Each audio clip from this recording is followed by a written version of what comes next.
as we speak.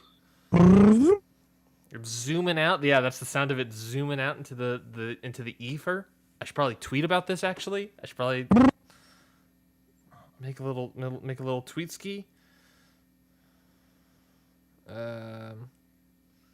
Bang, boom. And Scott E.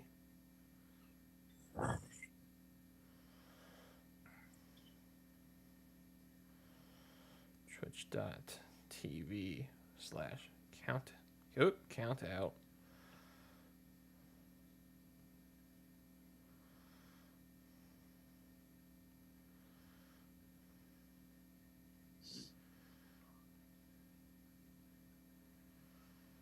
I just find it so funny when these people that I don't know post their match ratings on the Twitter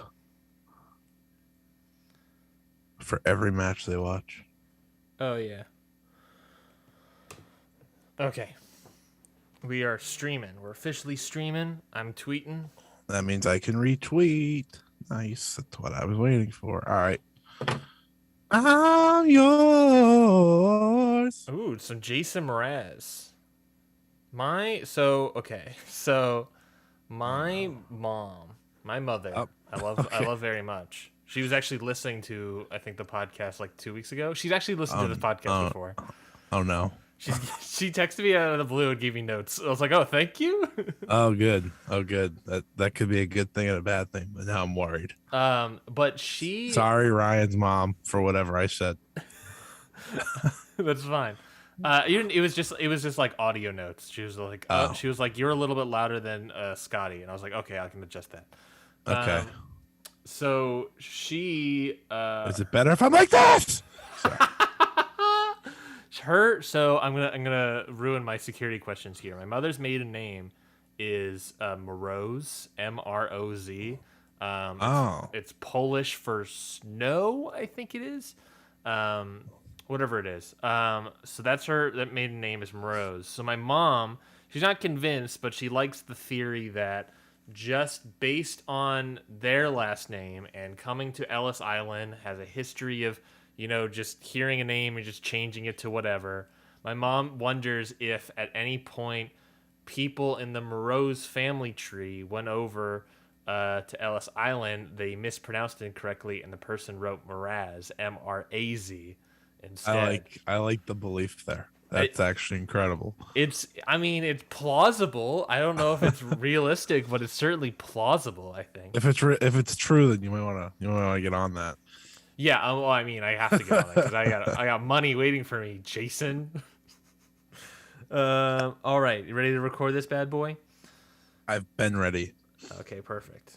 And we are recording in 3, 2. I'm gonna change up my audio. Here we go. 3.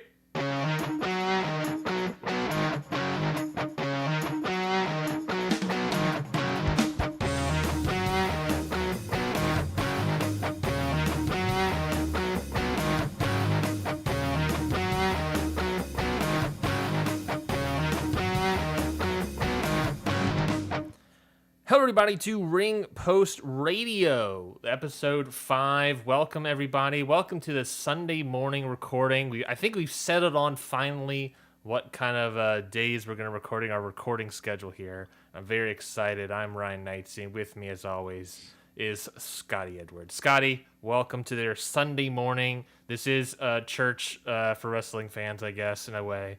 How are you doing? I am here. That is how I'm doing. I am here. Mm-hmm. And that is as good as I can be at 9:23 a.m. on a Saturday morning, fresh off Saturday. I don't know. I didn't do anything last night. I was going to say like fresh off of sitting around my ass. And yeah, pretty much. Watching. I think I watched some wrestling that was randomly from like August because I'm so far back because I went on vacation. Mm-hmm. And that was, just destroyed the schedule. Like I'm mostly caught up in everything else, but gotta watch a few matches and change. So that was my night last night because I watched the G1 during the day. So yeah, there we go. Yeah, that 9:30 a.m. feeling is like how, speaking of church, how I would describe myself growing up, being like, I'm definitely here right now. I'm a elementary school student that doesn't quite understand what's happening, but I Mhm. am definitely awake at 9:30 on a Sunday. Oh, it's true. It sounds sus, but it's okay. It's okay. Sundays are for, you get through the recording, and then if you're tired, you go take a nap, because that's Sunday in a nutshell. You're welcome. Well, it sounds like we all know what Scotty's going to be doing after this recording. Taking a Yeah. big old nap. Yeah. Yeah. Yeah. It's hard being a wrestling fan, especially when there is a lot of good wrestling that's international. Because if you want to watch it, you kind of have to be awake at I weird forgot to odd warn hours. you. I'm going to be a mess next week. What do you mean? Oh, Because the finals.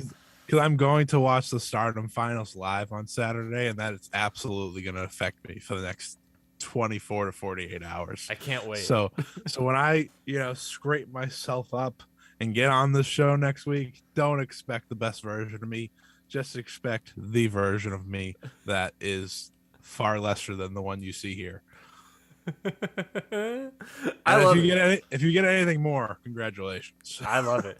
I think it all depends on how the finals are. You know what I mean? Like if assuming they're great, I feel like you'll have the energy to talk. But if it's just like a disappointment for whatever reason, you're gonna come on here and be like, "Come on, man, I don't know, I don't know how There's this." like one way it can be disappointing, but I'm not even going to put it into the world. So just let's not even act like it. Look, Nope. man, Fukigen death in the finals would be great. Well, that's impossible. So I'm not worried about that.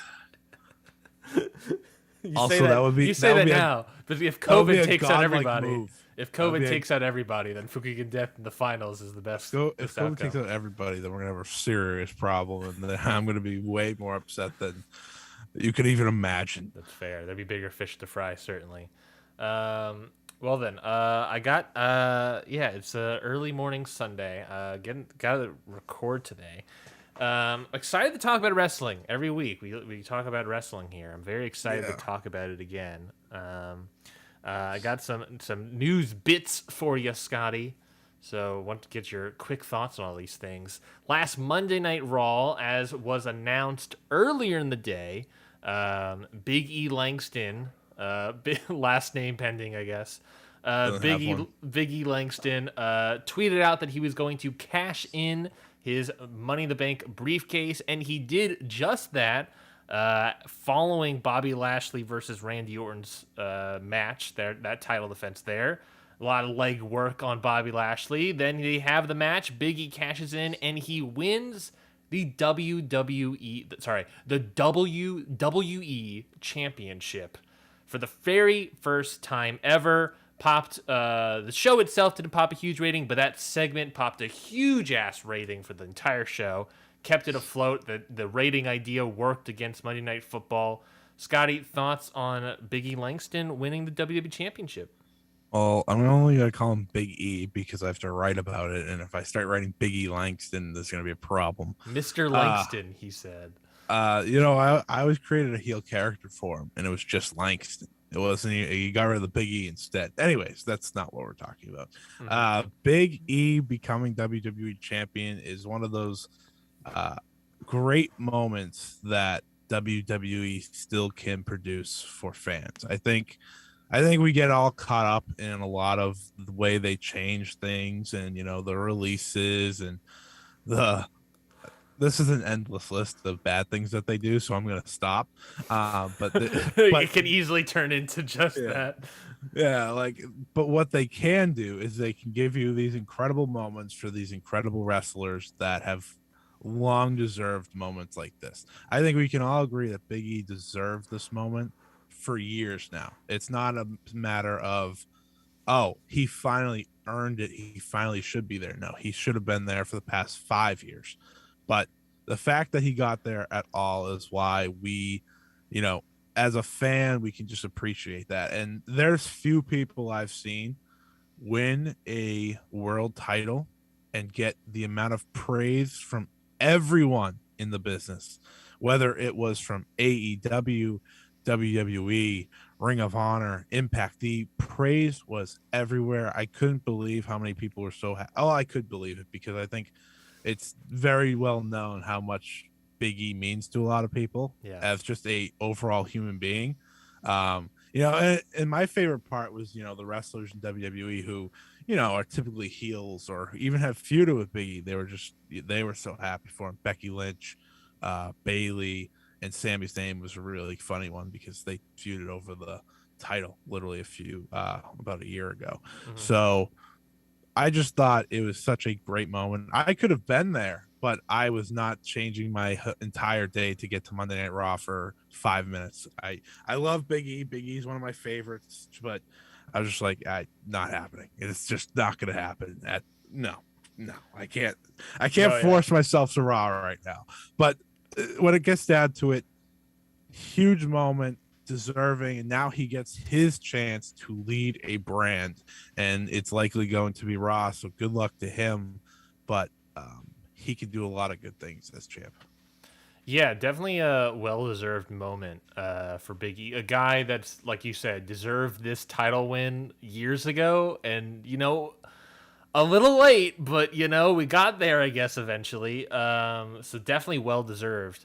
Are you at all concerned like I am about the future with Big E and everything? Because, you have the title match that, you could argue protects Bobby Lashley a lot. Bobby Lashley loses after having a title defense against a legend like Randy Orton in that universe and have his leg worked and all that stuff, and he's obviously protected. Is there any concern that this it's a guy that's well deserved, but are we at all concerned that WWE sees it the same way? I am actually, so this is one of the rare cases where I'm not as concerned, and it's because I wrote an article right after to talk about Big E's win and all that went into this.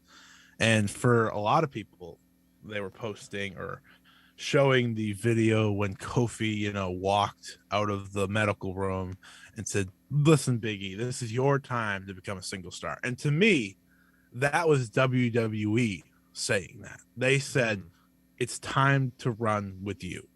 So to me, I feel like this was all building to this moment. Andrew Zarian reported that this was always going to happen. It was originally set for the WWE draft, but times changed. The draft moves back, but they still went with the move. And of course, going against Monday Night Football, you got to try to save yourself a little bit, which is a thing that they always do. So that wasn't surprising. Yeah. And it worked out at the end of the show, at the very least, which is good for them. But you got to be cautious when you go into these things because you never really know. But I think a lot of people were shocked with how good they handled Bobby Lashley just overall as a dominant champion. He had some terrible angles and whatnot, but when it came to his matches and how he looked, he was dominant. So I'm hopeful. I'm thinking that Big E is now their guy. There's all signs point to him being the babyface on that show with Drew McIntyre likely switching shows. So I'm cautious, but I think they're going to do everything in their power, and they're going to have the New Day lead Raw. So I think that's always a smart idea because those three are usually, no matter what, they turn chicken shit into chicken salad more times than not. So I feel pretty good about Big E long term. I hope he gets a nice solid run, and you build up a heel for him, and that maybe if we were to believe reports, perhaps that is Keith Lee. Jesse, you okay? Yeah. I just heard glass shattering from downstairs, and I was terrified. Oh, no. I didn't know what I heard. I just assumed it was a cat. That's the thing. It's either something happened or it's either Tucker running around like an insane person. Or a saint. He's not a person. He's a cat. He's a cat. G1 Climax has officially started. Last episode, I believe, we talked about the participants in it, but we didn't talk about who we thought would win. Obviously, night 1, night 2 have already started. We'll talk a little bit about beginning couple of matches next episode. But thoughts, G1 Climax. We never talked about who we thought was going to win both Block A, Block B, and overall. Scotty, do you have any hot takes on who you think is going to win? I've kind of went back and forth on this. I don't know if you saw the report yesterday about how they kind of like spoiled something on their website about Kota Ibushi and Kenta. So there's potential that because New Japan's so like protective of their booking, that they could be switching something. Which it sounds like the switch would be having them not both be competitive come the last day. Which that would be a Block A final though, right? That's not the overall final. They're in the same block. Right. No, it would just be the same block. Mm-hmm. But I saw that, but I don't think that's really going to change much. I have been pretty confident for a while that they go with Tetsuya Naito versus Okada in the final. So I know like people are going to say, well, that's new, but like, listen, New Japan's had a year in the best ways and the worst ways. And most of them have been the latter. And I have believed. Hold on, I'm getting a run in real quick. Are you okay? What happened? Dropped the mug into the sink and it shattered. That's my favorite. You dropped your favorite mug into the sink and it shattered? Yeah. Oh, Jesus. Jesse, so here's the thing you need to know about Jesse. Jesse, big coffee drinker, big mug lover. And it's like losing a child, dropping it and breaking that mug of her. Which mug was it? It's the one Meredith got me. It was a big one. Yeah, no one can hear you on the podcast. It was the one her former boss got her. Oh, that's so sad. It held everything. It was also a soup mug. It was great. Oh, a soup mug too? Yeah. Which with the brown one? No, it's the blue one. Oh, the blue one can go.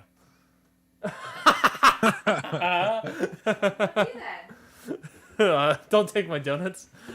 Okay, you were saying. Sorry. Yes. Tetsuya Naito, Kazuchika Okada. Oh yeah. It's your point. You're right. It's a big year. They want to sell out places. I've seen thoughts about whether or not you do that match as especially during COVID. But my thought is like, well, they're also doing Okada versus Tanahashi. I understand that has less weight to it nowadays because there's been way more matches of that. Yeah. But we got to do something here. It's a crutch to go to, and when they were crowning a new champion, I'm happy they went with Shingo because Shingo's earned it. But agreed. I was under the belief that, giving it to Okada made sense because it gives you stability. And we know Okada will be there and he'll do what he needs to do. And of course, Shingo has proven that he can be that, thankfully, which I feel like his year overall has shown he can do that.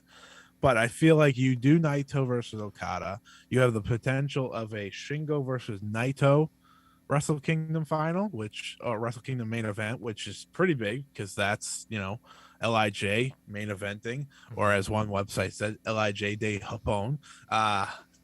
Sorry, I had to toss that in there because I'm blocked by all of them. Wait, which website is this? No, I'm not giving them credit. I'm not saying it. Okay, I'll tell you after. Fair enough. Absolutely not. Actually, no, I think they pulled the article. Never mind. Damn. Anyways, or you set up a rematch of that vacant championship. Or there's of course the caveat, which we have 25 Wrestle Kingdom shows. I mean 3, is that Okada wins, and either you do him versus Shingo, or it depends how this all works. You do the rematch between him and Ospreay as well. So there are multiple ways to go. I don't know how they're planning to handle the Ospreay stuff. I don't know if Ospreay's planning to go back to Japan by Wrestle Kingdom. My guess is with 3 shows, he probably will. That being said, I think Naito and Okada make the most sense. Just when you look at the block, I don't know who else besides Okada makes sense in the final unless you're doing Sonata again just to lose again. But I don't think he's losing again if you put him there. So that's just me. Yeah, the only other person I think in the block B that I think is doable is Jeff Cobb. I don't think he's not like a winner, but he is like they've built up Jeff Cobb enough, and he has been on a tear as of late. So I wouldn't be surprised if that's the victory as well. For Wrestle Kingdom itself, I picture like night one being the Japanese IWGP IWGP title. Night two is the US version of it with Ospreay title defense, and then the winners of these two matches go head to head night three. That's my picture. Night three isn't even the Tokyo Dome, right? No, it's somewhere else. I forget exactly it is. Yeah, it's what is it? What did they say? Wrestle Kingdom Backlash. Yeah, G1 Climax. I think I'm thinking Okada wins his block. Which means who you go up against. I like the idea of Naito, but also if that spoiler is true of Ibushi versus Kenta, I think Kenta is the winner there. And I think I was hoping was the winner there. And you have Okada win. That would be my pick at least. I like Jeff Cobb a lot. I like Naito. I like Ibushi, but I think there are elements there. You know, Jeff Cobb defeats Okada right before we get into the tournament. Okada can earn a rematch by beating him. I guess they'll have a match itself. I think they're the final day. Yeah, on the final day. So do that, and then I guess then. But that wouldn't be your block final then. Well, that wouldn't be your block final. You don't have a block final. You just have matches that define the block. Yes, sorry. Yes, I keep thinking that there's an actual block final. No, there isn't. There's just a winner of the block. So yeah, you can have Okada win that to get his rematch. Naito, I think, I forget who he is facing. I don't have any of my notes. Great-O-Khan. Which I think Great-O-Khan's going to be in it. I think he's actually going to, have a lot of points that he'll be like that outside person. I think he would play a good spoiler role on that final night. He would. And so I previewed the show and I looked at it, or not the show, the entire tournament. And to me, A block comes down to Kenta, Kota, Naito, and then Great-O-Khan playing spoiler. Yeah, maybe. And then it just makes all the sense in the world because I think we can all believe Kenta as a main eventer just based off what he's done. And then, Ibushi's, he's happened to won back-to-back G1s. So, yeah, give me Tape God Kenta in the finals, baby. Other bit of news here. First episode of part 2 of season 3 of Dark Side of the Ring aired on television. Low ratings than usual for Dark Side of the Ring. I don't know if that was completely expected. They usually do like 200 plus million viewers, and they were like 1.2 or something. It was really low for what it was for the story itself. But a lot of news came out of it, especially horrendous news. News about Ric Flair and him sexually harassing a flight attendant. Scott Hall doing the same. And stories about Brock. It just basically the whole episode was about don't forget that your heroes are humans and humans have lots of mistakes. I'm not gonna say mistakes. Have a lot of failures and have a lot of issues that they do shit and it's bad and I hate it and we're gonna resent that on this show. But do you have any quick thoughts on that first episode of Dark Side of the Ring or anything of that happened with Ric Flair, or even Tommy Dreamer and his opinions and his subsequent indefinite suspension from Impact? Okay. Starting with Ric Flair, this is gonna sound like so boat. It's not gonna sound as good as I mean, but I am shocked by how many people were shocked that he was like this. I was like, we've had documentaries about him where he essentially hints at it without hinting at it. Yeah. But in his mind, that's not a bad thing. And the idea that, oh, he's just a nature boy, he can do what he wants. No, that is not how this works. He's a human being that's an asshole. Like, Yeah. that's what he is. He always has been, he always will be. I've never been a Ric Flair fan because, all the stories, you get to the idea that this guy has probably done a lot of bad things. You hear that, broken relationship with kids and 17 wives, and I don't actually know how many he's had, but he's had a lot.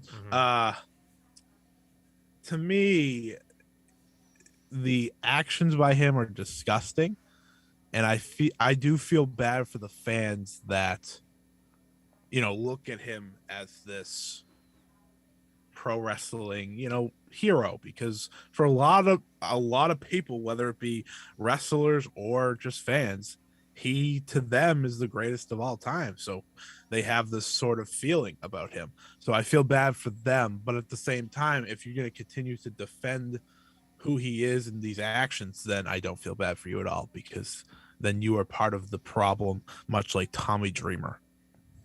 Very true, very true. And we both want to obviously I think commend is the right word. We both want to praise Heidi Doyle, the flight attendant that they interviewed.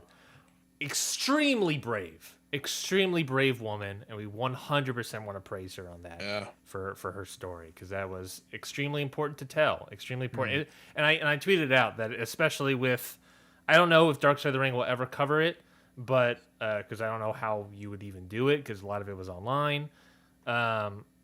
It felt like, to me, very much a sort of story that it felt to me a lot like this is kind of what the speaking out movement was all about on Twitter last year. Yeah. And this was a good sort of, I don't want to say response, but like kind of like recall into that world of like, don't forget, guys, like this is a thing that's pertinent in this industry, and it's going to be people like Heidi Doyle that speak out, and I'm very proud that she was able to do that and get the bravery to do that. Yep, I agree. Praise to her for doing that. Well, let's keep the show on the road, where we have what's our first topic of the day? NXT 2.0, first time ever. 2.0, 2.0. It's really 3.0, but that's fine. It's really 3.0, but no one, just don't talk about it. Don't talk about the competition at the beginning of NXT. No. Probably better. Which is probably a better idea. Yeah. Oh yeah. So yes, NXT 2.0 debuted for the very first time on television screens last Tuesday on USA, of course. We got brand new colors, brand new lights, brand new camera angles, audience setups. A lot of colors. We got practically a new wrestler that we've never seen before in every single segment.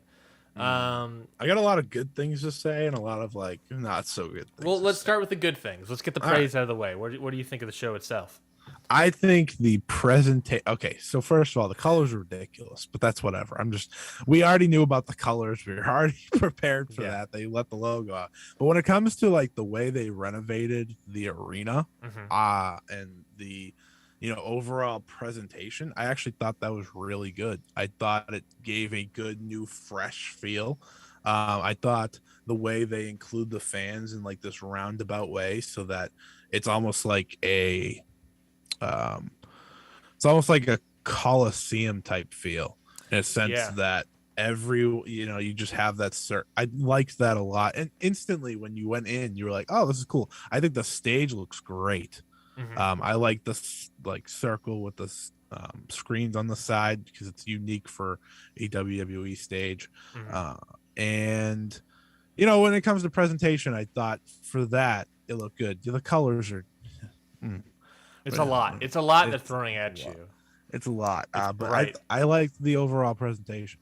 Yeah, it's definitely bright. There was a lot of people saying that the camera angle and the crowd, which I really enjoyed. I love seeing the crowd. It feels more like Full Sail. I don't like that they were hiding behind a cage before. But this NXT 2.0, 3.0 was the reboot that NXT desperately needed. I'll say it. NXT was up its own ass as of late. I like to stand by the comment that NXT died either after Survivor Series 2019 or once Adam Cole lost the title, because once Adam, and this isn't a shot at Keith Lee, this is more of a shot at the champion that followed Keith Lee, because Keith Lee had it for what, a month. Yeah. And like Adam Cole represented that era. Yeah. He was, to me, he's legitimately the main reason that show is able to go on TV, because without him being at the top, it's not NXT. You know, like he represented the Sami Zayn's, Adrian Neville's, Finn Balor, Samoa Joe, Shinsuke Nakamura. He represented that. And then once Karrion Kross came in, they needed to update everything to the sense that this isn't about the in-ring, as this isn't about work rate anymore. This isn't about your local indie. This isn't about being the change from Raw and SmackDown. And it wasn't that anymore once AEW came into the fold. They were able to take that over. And I think NXT, for what it used to be, needs to get that credit back, because I feel like a lot of people got so soured on it that they forget how great it was. I think saying that like the Survivor Series is a great point. I would say that is the peak of NXT history, is just that Survivor Series, because you have starting of TV in October and building up into that November. And then, like I said, NXT got up its own ass. They just got too high and mighty. And after that point, they were establishing themselves as a third brand. And then they slowly dissolved and became Yellow Raw and Poppy Raw and all this stuff. Hey, and just got worse and worse and worse. My mistake, out. Sir. My mistake. But they just got worse and worse and worse. And and I get it. COVID obviously played a huge part of it. They had to take away the entire crowd, which was the majority of what NXT was, is that crowd.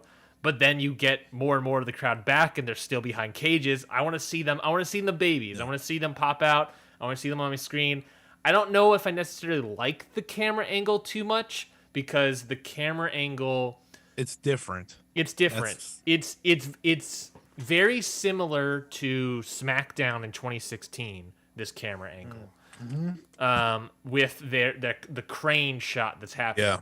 The only difference, and I looked it up. The only difference, let me see. I wrote notes, because if I remembered the crane shot from NXT and SmackDown. So basically, the SmackDown one was, so you have the crane, and I don't know if you've ever seen like a crane in person. I work in film production, so I understand this. But Scotty, have you ever seen like a crane on film sets or anything like that, or behind? I've seen it while being at a wrestling show, aka WWE, aka NXT, in Full Sail. Perfect. Then you know exactly what it is. It's basically like a cart that has a ginormous arm on it. Yep. So the cart itself is also on rails that people are pushing back and forth, or they have like a machine can do all these things.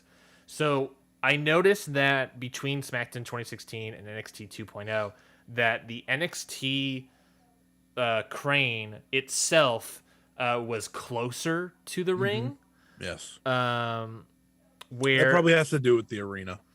Yes, I have to imagine it just has to do with the arena. So because of that, the crane shot itself had to go more down angle versus SmackDown, because the crane itself is farther away. It's shooting more across, so you can see the plane of the ring into the crowd, where here you're looking like the entire crowd and kind of looking down at the wrestling. I still, no matter what, I like that the crane is the hard camera. I think it makes it more different. It's just a different feel. It's more energetic. Yeah. Because you don't have to use the camera cuts all the time. You can let it sit and sweep across, and I think that just makes it more beautiful to watch. But I noticed that, because like what it does, that camera angle looking more down, it brings out the audience more, which I think is both a good thing and a bad thing, but I really enjoyed it. Yeah, we gotta be perfectly honest here. When it comes to production, WWE should always be number one in terms of wrestling shows. They have everything it takes. They've been doing this for decades. Like, they should be on top of their game. And I thought that they actually were here, giving NXT the unique feel that it should have, especially with the rebrand. I really liked NXT 2.0 because not only was it like a returned return to old NXT. And now we're not talking like the Adam old NXT. Yeah, we're not talking the Adam Cole era. We're talking like or before that. The Biggie Langston era. Yeah, Mr. Langston is back. It felt like that. It also to me weirdly felt like I don't know, like 2011 SmackDown, where you had like Jesse and Festus, and like you had like just a bunch of Drew McIntyre, like a bunch of like these random people just popping up on your screen every once in a while, and it felt like there's a new person every week. Yeah, it felt like a lot of that to me too, which I grew up watching that, so I kind of enjoyed it. I loved the I love that they didn't wait to just push in the new talent, because again, a lot of people, I saw people complaining about how, well, I don't know who this guy is, why should I care? I was like, listen, this is the point of the new show. It's so that you learn these people's names so that they can develop into stars. That is the whole point of NXT 2.0. It's not about the independent wrestlers coming in and putting on shows. Now they can go do that in AEW. They can go do that on the indies. What a crazy idea. I know. Like they can go do that there. Yeah. It's about, establishing what WWE wants in their stars. And I think based off one person in particular, no matter how bad his name is, he is going to be a star. Like, I think they knocked it out of the park, and they introduced new people through the night. They also reintroduced Mandy Rose as like Tomb Raider, but that is what it is. She did look like Tomb Raider. Yeah, she did. Oh, I noticed. Anyways, but like Braun Breaker, which I'm just gonna call him Rex Steiner because I can't keep, or I'll just call him Braun because his real name's Bronson. I think people like completely forget that, but I'm not gonna say Breaker. That's not happening.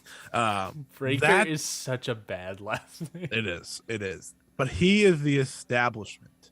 Like, he is exactly what this brand's made for. You put him on the show, and instantly you make him a star. You have him pretty much squash LA Knight. And then as the show goes off the air, you have him walk up to your new NXT champion, who, I don't know if we're going to get to the match really, because the match is whatever. But I think putting the title on Ciampa makes a lot of sense if your whole goal is to get over the new talent, because he can make people look very good. Yes. And it's kind of with the New Japan thing of stability. You need some stability for this new wave, so he can be your step into the new era. Yes, completely agree. I think putting the title on Tommaso Ciampa is a great idea. I think the introductions sometimes are very stupid, and Braun Breaker and Von Wagner was very weird. But I think putting having Ciampa go over Von Wagner, go over Dunn, go over Knight, who lost. It was a lot of like weird, dumb booking that I didn't really like in terms of having Knight on there twice. That happens. Yeah, that happens. We're gonna have it. But having Ciampa win makes sense a lot to me, because you're right. Because the whole purpose of the show to me is like burn the past NXT. It's like we're going to get rid of. It's called 2.0. The graphics say 2.0. This is new, so we have to, in a way, forget the past that we created. But the way we can storytelling wise do that is have a guy that looks old as dirt have the title. And then have some young up-and-comer named Braun Breaker break his ass, break his back, Bane style, and win the title. And I think that's the whole point of the show. And then Tommaso Ciampa's out of here. I think that's also part of the story, is Tommaso Ciampa's out of here as soon as you lose that title. Whether or not he's out of the company or just becomes a coach, either way, he's going to be out of TV. And I think he will be fine whatever he does. You want to say it again? He will be fine with whatever he ends up doing, whether that be becoming a coach or, I don't think he'll ever go main roster. Yeah, I'm not saying he won't ever be fine. I'm just saying that we have to recognize the fact that he is out of here. that goes for him. I think Gargano's the only one that they could keep around if he wants to resign to be a player coach. Like, I think he fits that because he doesn't actually look old as dirt. No offense, Ciampa, who's younger than the likes of like Jeff Cobb. I feel like Ciampa would agree though. Yeah, like yeah, he's trying to be the grizzled looking guy, so it works for him, and I think we're definitely in agreement. I also really like the Creed brothers. I just wanted to put their name. Yeah, baby, because they're like awesome. They're just psychotic, like amateur wrestlers that team up, and they're actually brothers. I know the tall, slender one, Julius Creed. Is the one that Gerald Briscoe like had self-picked before he got released. Like they see this is a quote I read. This is not me saying it. They see him as a young John Cena, and I was like, that. Interesting. I mean, he better not start rapping, but okay. I mean, that's good for star potential, but that's a choice. You don't compare someone just to John Cena. There's only one John Cena, but the Creed brothers are awesome. I think both of them have a good role and a good people to run with. I'm just so interested to see what they do with they have so much young talent. Like, you forget how much young talent they've had signed over the past couple of years, even though they weren't on TV. Yeah, and it's a good start. My only thing is this show probably shouldn't be on network television. I completely agree. I think it exposes too much, and I think I've been a whole proponent about how NXT should have never been on TV. It's not good for NXT to be on TV.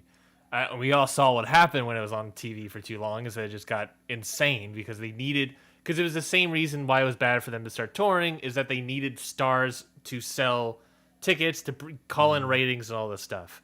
Now that we are moving into a world where those stars are getting pushed out and or we're being told that those stars may be old or whatever, then we need to, then it's like, okay, then are we saying that Braun Breaker is going to bring in the ratings?